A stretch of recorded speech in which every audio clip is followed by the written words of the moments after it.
Welcome to the webinar. My name is Elissa Tucker. I am a principal research lead at APQC, and I focus my research on the topic of human capital management. And I'm excited to be here today talking to you about the topic of HR measures. A common question that members ask APQC is, what should we measure? And when it comes to HR, members ask us, what are the most commonly used HR measures? What are HR KPIs? And they ask us, which measures should we include on our HR dashboard? So this introduction to This introduction to HR measures webinar series will help answer these questions. And so today we'll be talking about measures that are commonly used to assess the HR function as a whole. And then we'll have upcoming webinars in the series that will look at measures for talent acquisition, learning and development, and rewards and retention. So today we're going to begin talking about why it's important to measure HR function performance. Then we'll look at 5 key performance indicators or KPIs for the HR function. Next, I'll share tips for interpreting KPIs, and then we'll conclude today with an overview of practices and resources that you can use to improve HR function performance at your organization. So let's get started and talk about the reasons why organizations measure HR. Why does your organization measure or want to measure the HR function? If you're able, please feel free to share with each other in the chat. There are actually many reasons that organizations use HR measures. Some of the most common reasons that we come across at APQC are to benchmark performance against peers and competitors in order to remain competitive, to set performance targets for the HR function, to establish a pre-transition or pre-transformation baseline of HR performance, to track HR performance changes over time and post-transition or post-transformation. We also see organizations using HR measures to identify the need for course corrections, to build a business case for investments in HR and for HR initiatives, and then also to demonstrate return on HR investments to business leaders.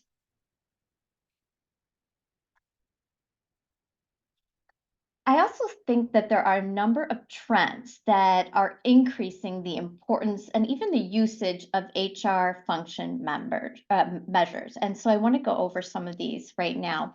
First, data-driven decision-making has been embraced by many business leaders, and this in turn is requiring that HR functions become equally data-driven.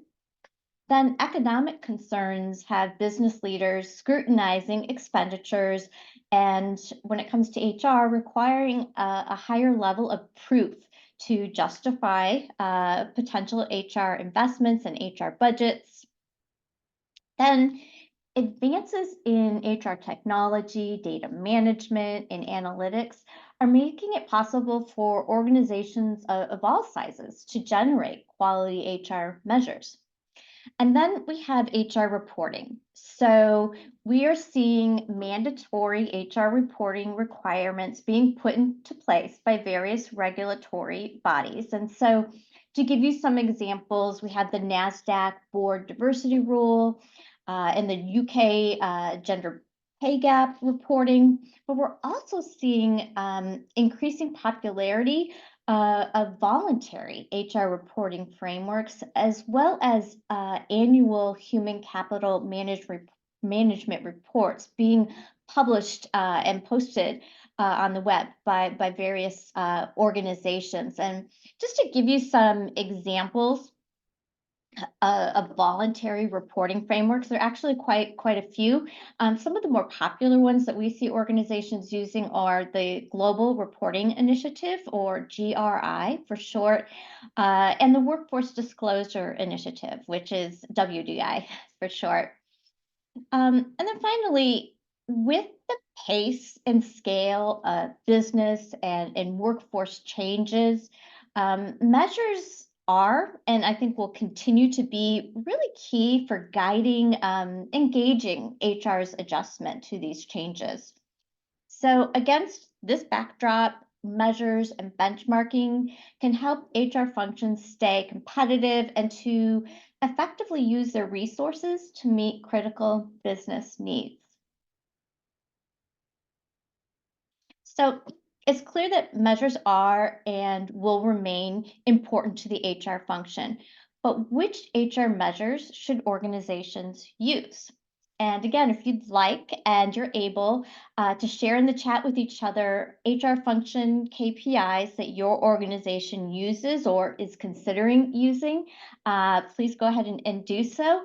And if you're not sure yet, that's okay. I'm really hopeful that today's webinar will give you a jump start at selecting HR function measures and KPIs for your organization.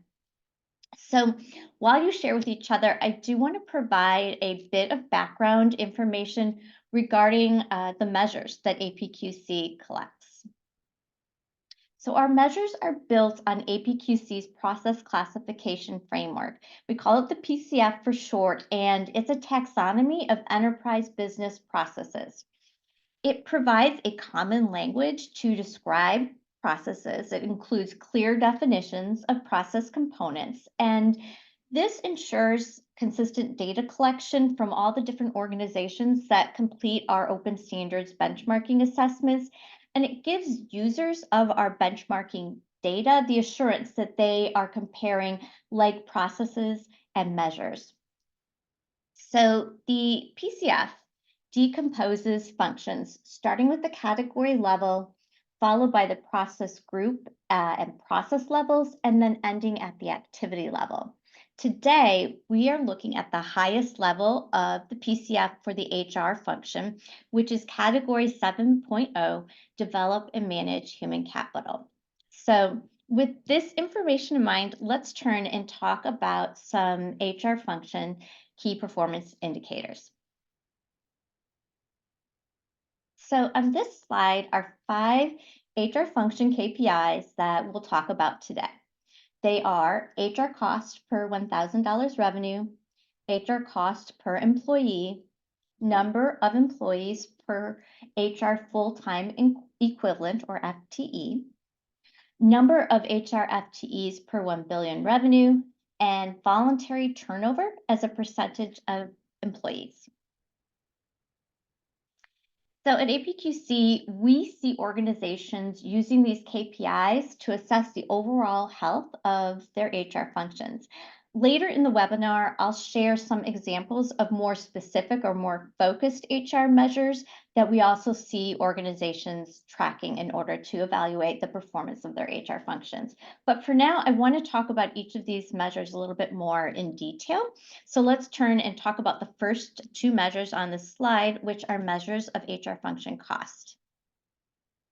So cost is one of the first measures that executives look to when evaluating the performance of corporate functions, including HR. HR function cost can be examined by revenue as well as by number of employees. So in this slide, I have 2 different HR cost measures. The first is total cost to perform the HR function per $1,000 revenue. This measure allows for comparison between organizations of different sizes in terms of revenue. It depicts total HR function cost per year normalized by revenue for that same period. And according to our open standards benchmarking database, at the median, HR functions spend $2.25 per $1,000 revenue, and this is in US dollars. Then the measured total cost to perform the HR function per employee depicts a total HR function cost normalized by the number of employees in an organization. And looking at HR cost per employee allows for comparison between organizations of different sizes in terms of employee headcount. And we see on this slide that at the median, HR functions spend $700 per employee. So APQC recommends that you look at HR cost measures in conjunction with measures of HR efficiency and productivity. And this is to ensure that lower HR costs are not being achieved at the expense of providing effective HR services. So let's talk about measuring HR productivity and HR efficiency. And I do see some questions are coming in. I do want to let you know we will have a Q&A and comment section at the end of the presentation. And so I'm looking forward to addressing any of those questions. One I do want to, I just see popping up right now, are there significant differences across industries and sectors? The answer is yes, and I'm going to talk a little bit about that in a moment. So let's look at HR productivity and efficiency. And just with cost measures, you will see differences by industry and sector. So HR staff productivity is another important indicator of overall HR function performance. A more productive HR staff can handle a greater volume of work and can support a larger workforce. This in turn can lower HR costs and free up time for HR staff to take on more strategic value-added work. So on this slide, we have a productivity measure, the number of business employees per HR full-time equivalent employee.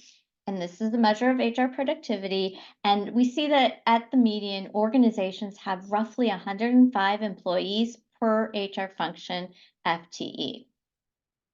So productivity measures take into account the volume of work performed. Efficiency adds the element of quality by looking at output or work performed by HR FTEs relative to an organization's revenue. Efficient HR functions deliver a positive employee experience, and they contribute to strategic business goals in ways that make the best use of HR staff time and budget. So we see on the right-hand side of this slide, the measure number of full-time equivalent employees who perform the HR function per 1 billion revenue. And this is a measure of efficiency. And at the median, organizations have roughly 27 HR FTEs per 1 billion in revenue. So organizations will want to monitor that HR productivity and efficiency gains, as well as HR cost reductions, are not negatively impacting the business or employees. And to guard against the situation, we recommend assessing these measures alongside outcome measures, such as voluntary turnover. And voluntary turnover is the next KPI that we are going to talk about. So voluntary turnover or voluntary termination occurs when an employee leaves an organization of their own accord for any reason. And every organization should expect at least some voluntary turnover over time, but too much voluntary turnover, puts an organization at risk for financial losses, reputational damage, and decreased productivity. So it's an important measure to watch. And as you can see on this slide, we in our open standards benchmarking database see at the median a voluntary termination rate of roughly 10% of employees. And this is definitely another measure where industry makes a big difference. The context that different industries operate in can definitely impact realistic voluntary turnover rates. So in addition to voluntary turnover, other HR outcome measures that organizations commonly use, that we see organizations commonly use, are employee engagement rate, HR customer satisfaction rate, as well as revenue and profit per employee. So we've talked about our 5 HR function KPIs that help assess the overall high-level performance of the HR function. I want to turn now and provide you with some tips for interpreting these as well as other HR function measures. So on this slide, I've included some general guidelines for interpreting really a variety of HR measures. And what this is showing you is that for cost measures, lower is generally considered better, And then for productivity measures, higher is usually preferable. Um, then when it comes to efficiency and outcome measures, these are really context specific. So, for example, the measure number of HR employees per $1 billion revenue, which we just looked at a moment ago. For that measure, lower is generally considered better. However, for measures such as retention and engagement rate, higher is typically considered better. So it depends on the measure as well as the context. So in addition to the general guidelines that are on this slide, there are a few other tips that I want to share. One is to interpret HR KPIs and measures in the context of your organization's HR strategy. So to give you an example, higher HR costs, lower HR productivity, lower HR efficiency, these could be acceptable when HR is supporting the organization in a merger or acquisition, or when HR is rolling out a new enterprise-wide HR technology. So in situations like these, when organizations have HR strategies that include these kinds of situations, higher HR expenses in the short term may ultimately yield lower HR expenses in the future. So just underscoring the importance of interpreting HR function KPIs and measures within the context of your HR strategy, within the context of what your HR function is trying to achieve in order to enable your business to be successful. And then another tip is to add more specific or focused HR measures to the mix. So I want to give you some examples of what those might look like. So 5 KPIs we just reviewed really provide a high-level snapshot of HR performance, but more specific measures can help you understand the drivers behind these HR KPIs. So for example, HR cost KPIs can be broken down to measures of HR personnel, HR technology, and HR outsourcing expenditures.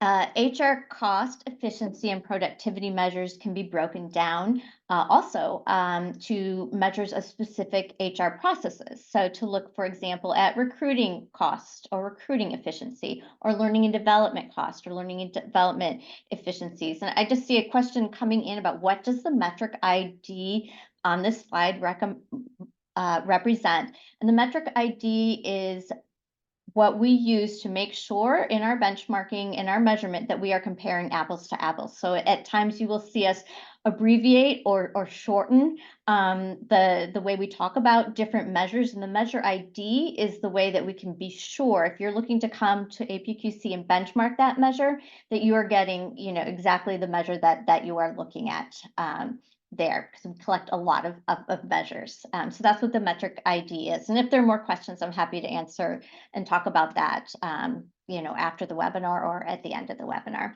So the measures on this slide are really just a handful of examples. And one word of advice from APQC is to keep it simple. We recommend a single KPI per process or objective, and really no more than 7 of these kind of supporting indicators. So just a general guideline from APQC. And one other tip is that we recommend organizations review their HR measures and KPIs at a regular interval. And this is just to ensure that these measures are still relevant, in particular to your HR strategy, because as we all know, that changes over time. So when you've assembled and you're interpreting HR function KPIs and other supporting measures, there's a good chance that you will identify areas where you want to grow and improve. And if you are using benchmarking to identify performance gaps, so potentially comparing yourself to a competitor organization or to a group of organizations across industries, it's important to consider factors that influence the type and complexity of HR work performed. And industry and country are two really good examples of these types of factors. So Certain industries face stiff competition for talent. Certain industries have higher levels of unionization. And then certain countries have stricter labor regulations to comply with. And so all of these kinds of factors will impact what the optimal HR cost, productivity, and efficiency levels are for your organization. So when benchmarking, it is important to consider industry and country when you're determining performance gaps in particular.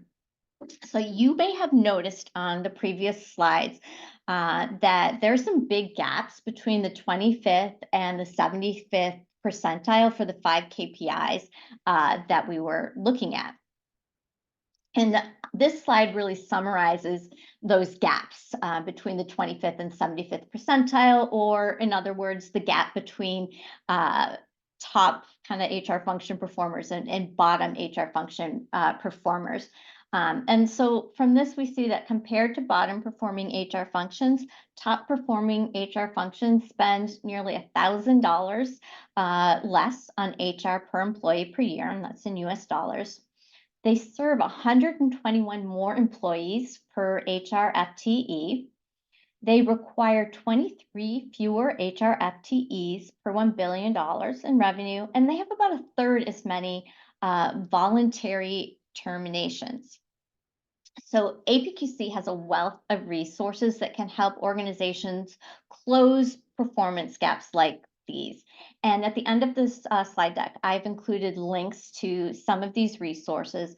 All attendees, all registrants will receive a copy of these slides as well as the recording in a few days. So you'll be able to access these. But for today, I want to just give a high level look at some of the HR performance drivers that have been identified in APQC research. So some of the drivers that an organization could use if they're looking to improve performance on the 5 KPIs in particular that we've been talking about today. So actions that our research has shown can help minimize HR costs, manage HR costs, are using an HR shared services center, moving HR technology to the cloud, and leveraging analytics in making HR spending decisions. Our research has found that HR productivity can be supported by having a formal HR development program, one that has specific development for each career stage within HR. HR productivity can also be supported by maintaining a central HR knowledge repository. So for example, if you have an HR shared services center, a central HR knowledge repository can provide representatives in that center with quick access to information that can help them accurately and quickly respond to employee queries, for example. And then another driver of productivity when it comes to the HR function is having HR staff specialize in specific roles or specific processes, such as being an HR business partner or being within a recruiting center of excellence, for example. And this allows HR staff to hone as well as apply best practices in their roles and in the specific processes that they specialize in.